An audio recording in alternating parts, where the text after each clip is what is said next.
The past year had me riddled with anxiety, and only until recently did I find the dread-filled pit in my stomach become quenched by relief. It's a strangely blissful feeling, the feeling that one's little secret will remain that way until death. I'll be upfront about it, there's no point beating around the bush. I murdered my husband just over a year ago. We'd been hiking when a quarrel led to something more spiteful, more vicious. It was raining heavily, and as we neared a small cliff, wherein I had judged that a fall from it would certainly not kill anyone, I had pushed him. Yet, what I had failed to calculate was that he'd fall and hit his head on a rather sharp rock, killing him instantly. I was so frightened. I leapt down immediately, noticing how much blood had pooled beneath his crushed skull, splashing upwards at me with each pulsing raindrop that fell onto him, onto us. Like the blood was trying, and failing, to splatter back at me in retaliation for what I'd done. To mark me externally, in the same manner that guilt and fear had done internally.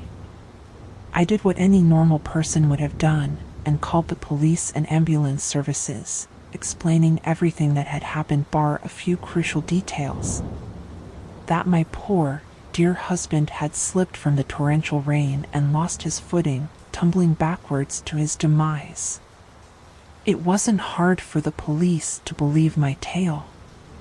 With no previous mentions of abuse, verbal or physical, they quickly accepted my story as fact, and the gushing words from my in-laws and his friends cemented it on the official report. It's funny, isn't it? The way that pervasive guilt makes crocodile tears flow with ease. It wasn't an unwelcome sight to see a bereaved spouse crying a fountain at their love's funeral. That's the point of marriage, till death us do part. But no one ever expects it to happen so soon, so early in the binding contract. We'd only been married for 2 years before I murdered him, and had been high school sweethearts long before that.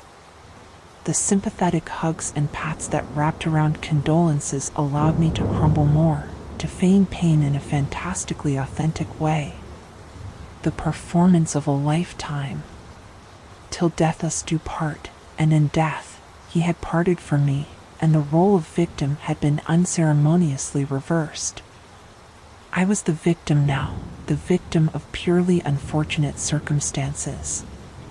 The thing is, though, is that guilt is an incredibly difficult emotion to shake off. It wraps around you like shackled binds, covering your mouth and ears in a thick smoke that clouds your perceptions. And, as guilt takes its hold on you, it provides more leeway for its lover to sink its icy claws into your back as well. Paranoia. Following the funeral, paranoia engulfed me, followed me wherever I went, which was mostly just from the bedroom into the kitchen. I was terrified of being caught out in the lie, that any moment a policeman would come knocking at my door, having found the slightest beacon of truth cracked through my fabricated story. I had considered turning myself in many a time, but with each day that passed of me withholding information, the greater the consequence of my actions. Technically, what I'd done was more akin to manslaughter than murder. I hadn't planned on murdering him whatsoever, just spooking him a bit. I hadn't premeditated it either. What I feared more, however, was that the care and sympathy that etched my loved ones' faces throughout the whole ordeal would be replaced with disgust, horror, and anger substituting pity. I'll admit that I liked it a lot. The feeling of being cared for so much. Like I was a mere baby, cradled by words of assurance and love. Little encouragements that made my life so much easier. It was a free pass from any mistakes. Work became less heavy, and permission to engage in alcoholic indulgences more often than was healthy was also prevalent. It was a high I'd never felt before, the feeling of being excused from the mundane normalcy that everyone else had to trudge through. I suppose you could call it something akin to Munchausen syndrome, without the need to actively self-induce illness to garner the attention I so desperately needed. My dead husband had done that all for me. I was finally free from the shackles of societal expectations, and slowly but surely, I was able to overwhelm the guilt and paranoia that had once overwhelmed me. I had won and gained nothing but the benefits of it all. That was until a week ago. Sitting on my sofa, whilst languidly sipping red wine, the lock to my door began to jostle, as if someone had a key to unlock it. My mind went straight to my mother-in-law, who'd had a spare set made in order for her to come and hand me a freshly made casserole. She'd done nothing but coddle me since her son's death, and I had to quickly hide my gleeful grin with a more sorrowful expression. Standing up and hiding my drink, I walked into the hallway to greet her. Except it wasn't her, it was my husband. I shrieked in fear, the feeling of bile threatening to unleash blood-red spew from my mouth. He was there, in his suit, smiling at me with blinding teeth that could have melted the hearts of any spouse desperately wanting to be reunited with their other half. Could've, should've. But for me, I felt nothing but abject horror. Oops. Sorry, honey, didn't mean to frighten you. He smiled sympathetically as he took off his suit jacket and hung it on the coat rack.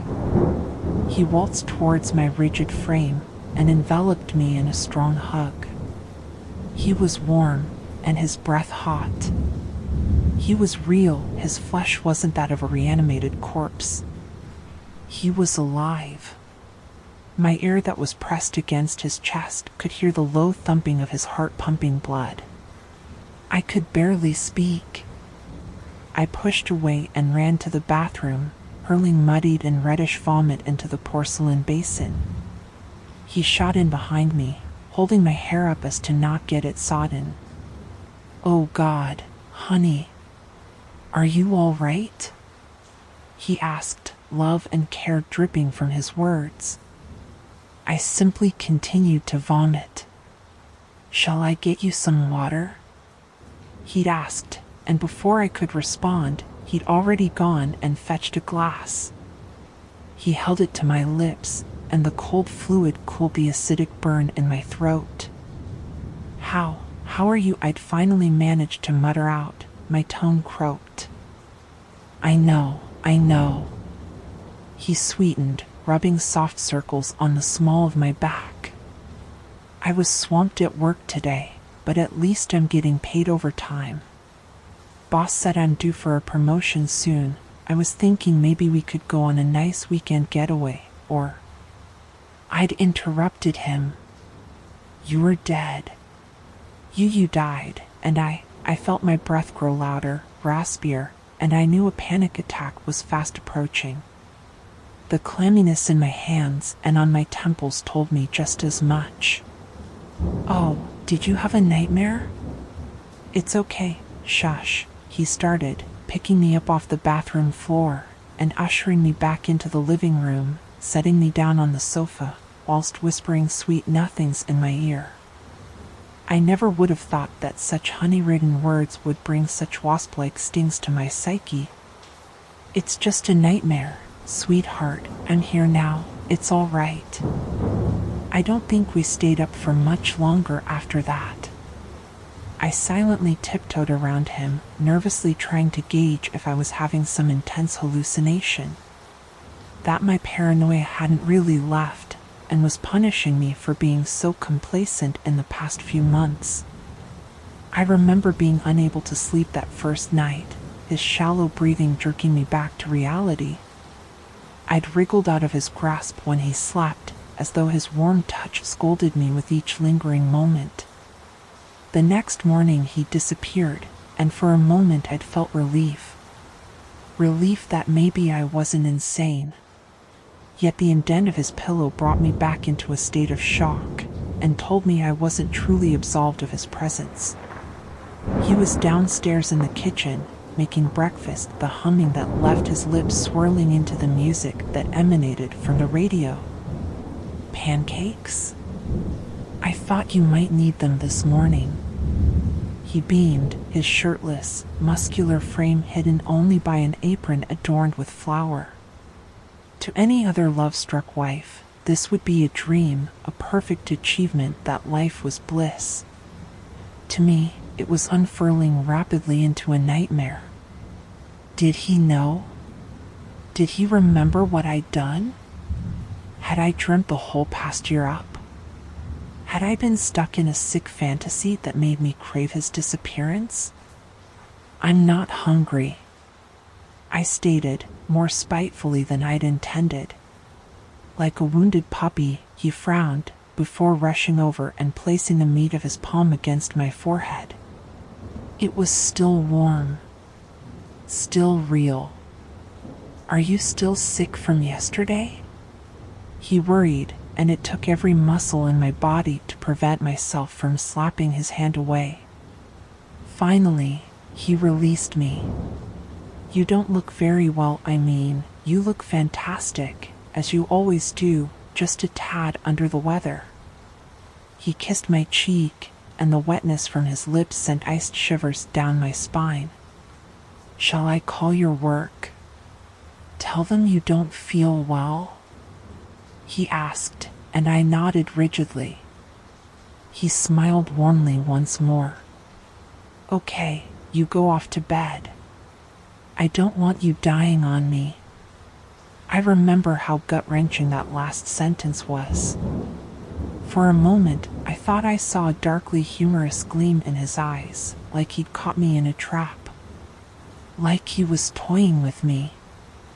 I turned on my heel and ran back up the stairs, slamming the bedroom door behind me. I remember how I paced around the room, biting at the skin around my nails until they became sore and pink. A knock on the bedroom door made me shoot into the bed, pulling the covers over my head and pretending to be fast asleep. He'd come in, and the weight beside me on the bed told me he was close, and growing ever closer to my exposed ear. Honey? He inquired, in that sickly sweet voice that I'd long since forgotten until the past few hours. A finger brushed the hair by my ear, lovingly I assumed, but all I'd felt was lingering torment. He must have thought I'd truly managed to fall asleep that quickly. A dark chuckle left his lips, before excited squeals racked his chest. Like a child who'd been allowed an ice cream for behaving well. I was so focused on keeping my body still, on the thudding of my heart, that I hadn't realized his mouth being mere inches from my ear. Till death us do part. Then he'd laughed. I waited there for what must have been an hour, frozen in place. He did know. He knew exactly what I had done, and he was toying with me. This was my judgment day. After I'd decided enough time had passed, I gingerly left my bedroom, tiptoeing around and noticing that his car had gone. The kitchen was spotless, so he must have cleaned up. My perfect, undead husband had left for work. I went on Facebook. No messages left with condolences from his friends. In fact, the entire post I'd made about the passing of the love of my life had completely disappeared without a trace. All the photos of family events that had me looking solemn and shy were now replaced with almost exact replicas, except for the smiling face of my dead husband peering at the camera next to me, his large hand clamped around my waist or shoulder. As if he'd never died. I couldn't stand it. Everything I'd gained, everything I'd worked so hard for, was so cruelly ripped from me. It was like I'd died. I was no longer the poor, grief-stricken wife. I was the happiest and luckiest woman in the world. It destroyed me from the inside out. I needed it, the sympathy, the victimhood. I craved it, stronger than ever before. This must be what opioid addicts feel like, when the euphoria is so suddenly stripped from them. The cold shaking of my fingertips felt just as much like withdrawals, So, I decided to kill my husband again. This time, make sure he was really never going to come back, never ruin my life again. I went out for a drive and bought some sleeping pills. Lots. Just over-the-counter stuff, but strong ones nonetheless. A few bottles on being his favorite wine, and a couple of steaks to make his favorite meal. I'm not that much of a villain, you know. I'm kind enough to at least send him out with one last hurrah. I slaved away in the kitchen, making sure that the state dinner was piping hot and ready to be consumed once he'd walked through the door. I'd even lit some candles as well, and dressed up nicely, putting on makeup in the exact way he liked it. I practiced in the mirror, the bashful looks and fluttering of lashes that were just coy enough to give him the implication that I was going to give him, my dear husband, everything he deserved. He'd arrived home and picked me up with glee at the sight of what I had prepared, swinging me around and peppering kisses all over my neck. The girlish giggles I'd forced out of my chest were truly convincing, if I do say so myself, and we sat down in the living room, ready to eat. I hope you like it, I said softly, a $1,000,000 smile stretched over my face. How could I not? This is perfect, you are perfect. He lovingly gushed, cutting a piece of meat and placing it in his mouth. He moaned in pleasure. Simply divine. You really should become a chef, write a cookbook. I giggled once again, ignoring the nagging disdain that threatened to furrow my brow. Oh, I forgot, I said, clasping my hands together in the most adorable way I could muster. Would you like a glass of wine? I bought your favorite, Albarino. It seemed impossible that his grin could grow any wider, but it did. Wow. Yes, please. With that, I sauntered off to the kitchen, swaying my hips seductively as I left. Men are such fickle creatures, and hopefully any remaining doubts in his mind would soon be overridden with lustful thoughts. From the living room I could hear him muttering to himself, words along the lines of, "What did I do to deserve her?" and the like. I was ever so fortunate that my husband was a white wine drinker, and they are red, so bringing in 2 distinct glasses would be of no alarm to him. I'd already opened the bottle of Albarino hours before he'd arrived, filling the bottle with packet after packet of crushed sleeping pills, which had allowed enough time for them to fully dissolve into the pale liquid. I emerged back into the living room, placing his glass of wine in front of him whilst taking a sip from my own, and kissed him on his cheek. A small blush arose from him, and he gleamed with mirth. We continued to chat over dinner. A few seductive glances passed between us, before he swayed slightly and fell asleep in his chair. I checked his pulse. It was still there. Slowly, his body crumpled onto the floor, the deep slumber rendering his muscles useless. Here was the tricky part. I could have left him there, to inevitably choke on his own tongue or vomit, which wasn't entirely out of the question seeing as I'd put enough sleeping pills in the wine to kill a horse, but seeing his strong frame lay on the ground made me question if it was enough to kill him. If he'd survived, that would mean the money I'd wasted on this whole ordeal was worthless. Not to mention another day of agonizing withdrawals from the ultimate pleasure of being pitted. So, I changed out of my outfit and put on plain black clothing with the washing up gloves on for good measure. Luckily, I still had a stash of COVID masks left over from the pandemic, and after placing one over my mouth and nose, along with a shower cap to prevent any hair from falling onto him, I got a hammer out of my husband's toolbox and stood over him. I had a few practice takes, swinging the hammer in the air to see what method would cause the most damage. Then, I got to work. I felt bad for him, of course. sleeping there blissfully like a baby. But, like any addict, I would do anything to get my fix, so I smashed his skull until his entire forehead caved in. It surprised me how little force was needed to really get in there, near his brain. It was child's play, and rather therapeutic. With each splatter and squelch I felt the weight of the world lift from my shoulders, and, though I hate to admit it because I'm not really a psychopathic maniac, it was so unimaginably pleasurable. I was no longer forcing the giggles out, they racked my body uncontrollably. I cleaned up, satisfied that my work was complete, and dragged his body into the bathroom, and placed him into the bath, allowing the shower head to help bleed him out. I checked Facebook once more, and everything was back to normal. The family photos, the post I'd made about his demise, and the messages from his friends were all back to the way they were, the way they should be. That night I slept so soundly, knowing that my once again dead husband was in the bathroom downstairs. But the next morning he was there, in bed with me, again. The feeling of his chest against my back, his arms wrapped around my body. Warm, alive, just like nothing had happened. I sobbed so much. Once again, the desperate relief I desired was ripped so cruelly from my grasp. Venom laced my veins, and I turned to look at him, his eyes blinking from waking up. Morning. He smiled, kissing my forehead. I squirmed. What's wrong?